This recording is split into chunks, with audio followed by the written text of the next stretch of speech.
ये परिवार तेरा नहीं है, ये तेरा भूल लागिरी है। ने बोला ना जी, ऐसे कैसे कह रहे हो, मेरी पत्नी तो मुझे बहुत चाहती है और वो तो मेरे लिए गेल मर जाएगी मेरे। परमात्मा गोरखनाथ बोले भाई ठीक से बेटा, हमने जो कहना था कह दिया तेरे थे। आप जब इच्छा हो, जब छकले इस राज ते और छकले इस संसार ते, जब आजिए मेरे पास, अपना स्थान बता दिया कि मैं वहां रहता हूं। अब परमात्मा कैसे जड़ निकालते हैं। अब वो अपनी पत्नी को वफादार मान्या करता भर्तृहरि जी। अब एक दिन क्या हुआ,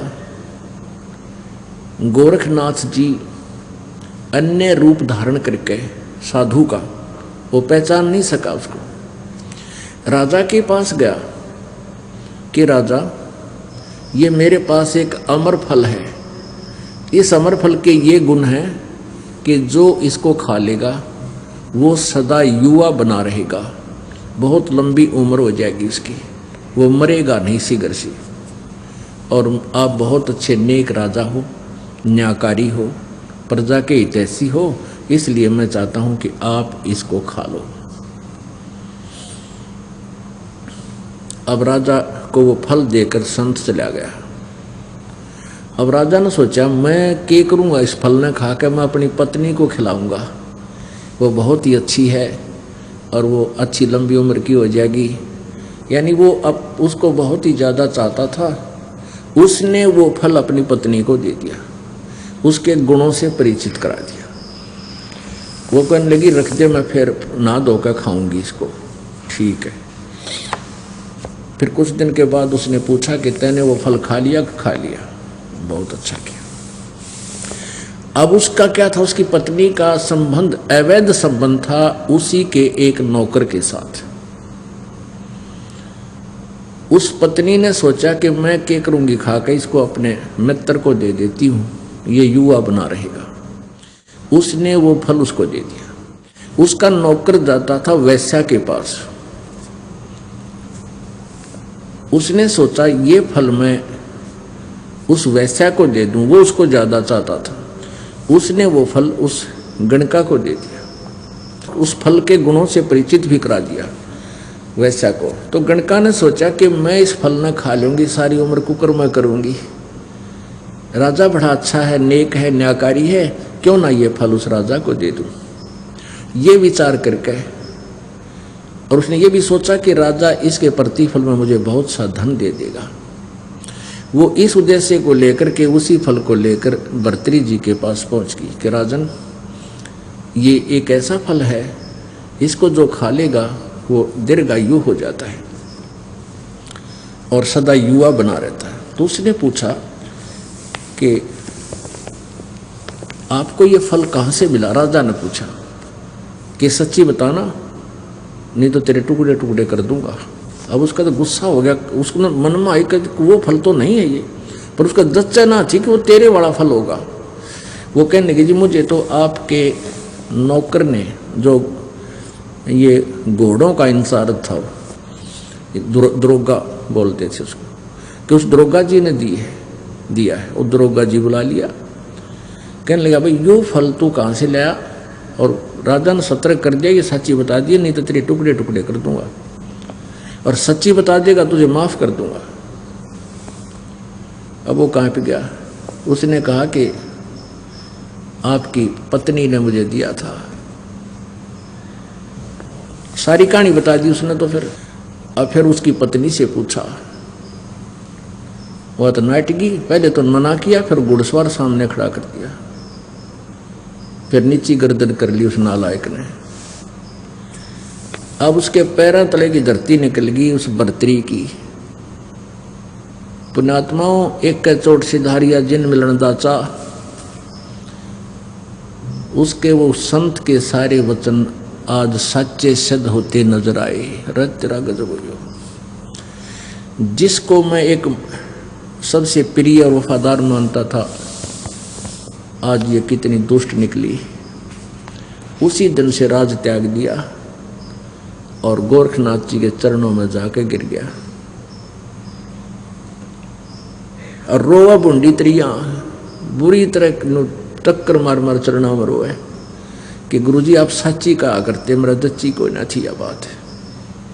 गोरखनाथ जी कहते तू जिसको अपना मान रहा है वो तेरा नहीं है। यहाँ कोई भी किसी के सामने सच्चा नहीं बोल रह सकता, कोई सच्ची बोलता है नहीं, ना बाप बेटे से बोल सकता। कुछ ऐसी परिस्थितियाँ आ जाती हैं उसने कुछ बातों को छुपा कर ही रखना पड़ता है। और भाई ये झूठा लोग से तू जिसको अपना मानता वो तेरा कभी नहीं हो सकता। तेरा तो भगवान है और उसको तू भूल रहा। तो भर्तृहरि जी का उस दिन ये सारी बातें सच्ची जचें थी जो जो संत कहे था। अब गोरखनाथ जी बोले कि भाई देख ले बेटा, यो जीव जब माने है जब इसका प्रैक्टिकल हो ले है, वैसे कितनी बात बना लो कति नहीं जचती। कोई ना कोई अटकल लाए रखे कि ना वो तो मेरा खास है। चलो वो खास भी है मान ले, बड़ी बात। ये नहीं होता कि सभी पत्नियां नालायक होती हैं या सभी पति बुरे होते हैं। मान लीजिए आप जी की पत्नी भी बहुत वफादार भी है, बहुत शील स्वभाव की भी है, पर वह तेरी नो कोई ना कल तेरी मृत्यु हो जाए, फिर वह गेल तो ना मरे। और गेल मर जाएगी जब कौन से आगे इकट्ठे जाए, कोई किधर गधी बनेगी कोई गधा बनेगा, तो बताओ वो तेरे हुए क्यों करे। तो इस तरह की बातों को समझा बुझा कर इस काल जाल में फंसी बूढ़ी आत्मा को प्रेरित किया जाता है कि जो तेरा ठिकाना है उसकी तरफ अग्रसर हो। अब फिर इसी तरह गोपीचंद नाम का राजा था। ये दोनों आपस में इनका नाता भी बताते हैं, गोपीचंद और भर्तृहरि।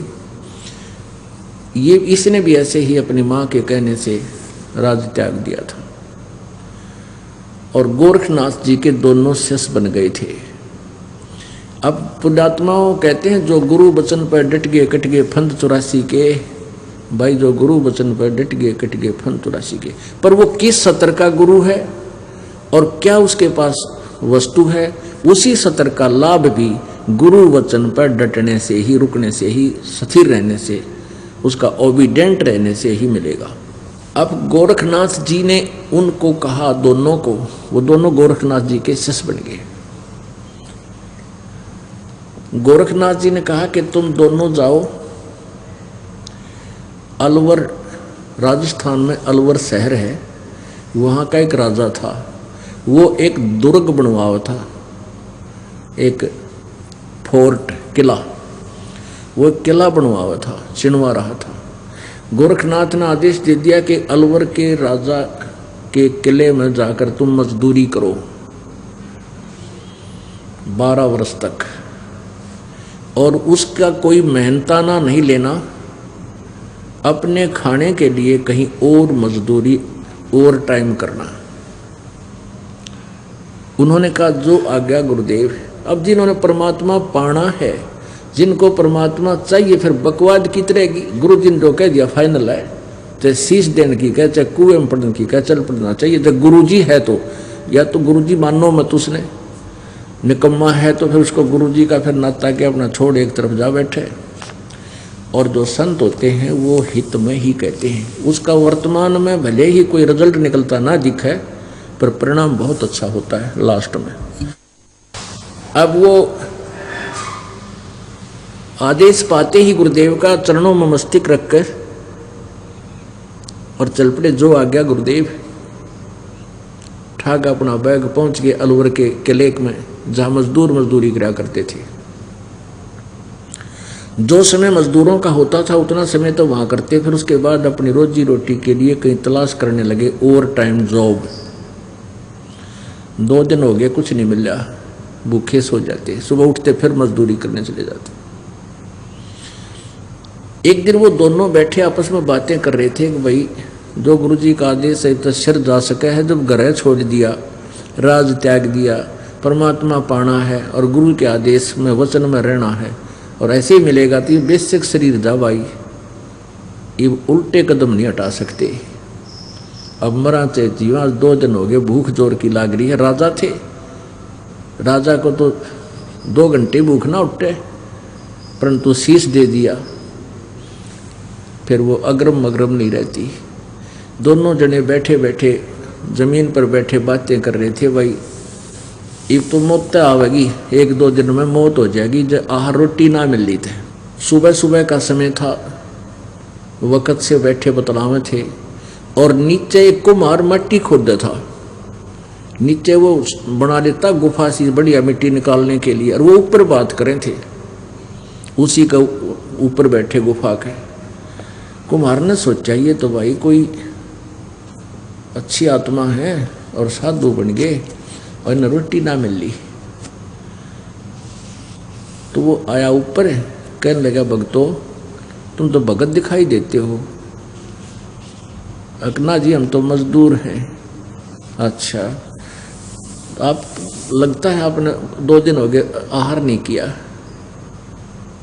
हाँ जी 2 दिन हो गए आहार का कोई दाव लग, कहीं बैठा नहीं सूत, बात बनी नहीं। तो कुमार बोला कि भाई हमने रोटी ला रखी मेरी, तुम रोटी खा लो।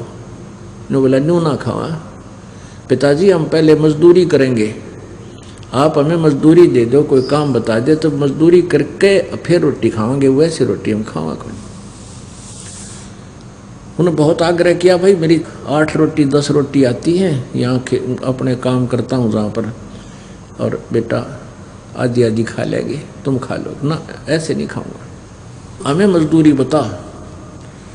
तो उन्होंने बोला भाई तुम के मजदूरी बताऊँ, न्यू करो तुम मेरी अगार पानी घेर कर गारा बना दिया करो और मैं ये मटके बना दिया करूँगा, तुम रोटी खा लो। अब ठीक है, ऐसे करने लगे। अब उधर से वो कहने लगा अपनी पत्नी से कि 2 सेवक और हैं, 2 की रोटी कुछ ज़्यादा भेज दिया करे।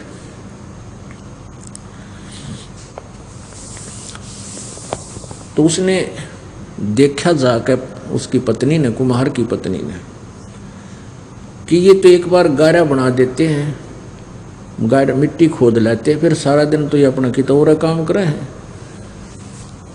तो वह क्या करने लगी, रोटी जितनी उसकी भेजा करती थी, पहले 10 रोटी भेजती थी, तो उसने 8 कर दी और कम कर दी नालायक ने। तो उन 8 में थे वह 2-2 ताई दे दे, 3-3 ऐसे अपना पट्टा कर ले और वो रोटी खा के चले जा। तो ऐसे उन्होंने, फिर उसने क्या किया कि 8 की जगह 6 कर दी। वो 6 रोटी आन लागी, 2-2 खा ले। वो तो कुमार से घर जाके भी खा ले, पर वो उनती कहा बेटा तुम 3-3 खा लो ना, हम 2-2 खावांगे, 6 आई हैं 2-2 बांट के खाएंगे। तो वो ऐसे वहाँ मजदूरी करते 12 वर्ष बीत गए, अलवर का किला पूरा हो गया। अब वो जब उन्होंने वो मटके जो थे कुम्हार ने आवे में दे रखे थे पकने के लिए, उसमें आग दिवा दी उन्होंने, सारी मजदूरी करवाई, फिर रखवाए, यानी उसमें आवे में तैयार रखवा दिए, आग लगा दी। जब आवा पकने को हुआ, उस दिन खड़ा होकर के गोपी चंद और भर्तरी जी दोनों एक सुर में कहने लगे कि पिता का हेत माता का कुहेत, आधा सोना आधा रेत। न्यों कहकर वो चले गए। अब जिसमें उन्होंने वो शांत हो गया, ठंडा हो गया आवा। आवा माने एक ऐसा किलन सा होता है जिसमें ये मटके पकाए जाते हैं। उन्होंने क्या देखा कि जब उस आवे को खोला, मटके निकालने लगे। आधे मटके तो सोने के, आधा हिस्सा मटके का सोने का, आधा कति कच्चा रेत, कित जो गानीनो गानो अलग पाया। अब वो आधा सोना आधा रेत जब कुम्हार और कुम्हारी ने वो देखा, वह कुम्हारी टक्कर मार मार रोने लगी। नो बोलिए तो कोई महान आत्मा थे और मैंने इनके साथ बहुत जलालत की, मेरा केरा होगा। ये तो इतना धन देंगे, इतना सोना इसने कहाँ रखेंगे, छुपाते फिर राख डालने इसके। कहने का भाव ये है पुण्यात्माओं अब गोपी चंद और भर्तृहरि जी को जैसा भी गोरखनाथ जी ने ज्ञान भक्ति मार्ग दिया था, उन्होंने सिर दड़की बाजी लाके किया। और ये एक नियम है, आप जिस भी संत का उपदेशी बन जाते हो, जैसा उसने मार्गदर्शन किया है उसको तन मन धन से करोगे, उस सत्र का लाभ भी उसी समय मिलेगा। उसकी प्रत्येक क्रिया प्रत्येक आज्ञा का पालन करोगे। अब उस क्रिया से गोपी चंद और भर्तृहरि को जो साधनाएं उसने बताई, गोरखनाथ जी ने की, उससे कितना लाभ होगा कि वो अब प्रथम मुक्ति प्राप्त है और वो ऊपर स्वर्ग के अंदर विद्यमान है। जब उनका स्वर्ग का समय वहां पूरा हो जाएगा, फिर वो पृथ्वी पर आकर एक बार फिर राजा भी बनेंगे दोनों। उसके बाद 184 योनियों में वो चले जाएंगे। पुण्यात्माओं, सतगुरु के अभाव से श्रद्धालु श्रद्धा भी बहुत रखते हैं, समर्पण भी करते हैं। रावण ने शीश भी काट कर चढ़ा दिए अपने गुरुदेव की आज्ञा से, शिव जी को प्रसन्न करने के लिए, जैसा उसको ज्ञान मिला था। और फिर क्या मिला लास्ट में? एक बार तो यहाँ संसारिक सुख नजर आए, फिर दुर्गति हुई और सारी उम्र के लिए नरक में ठोक दिया गया। ऐसे गोपीचंद भर्तृहरि का आगे ये हर्ष होगा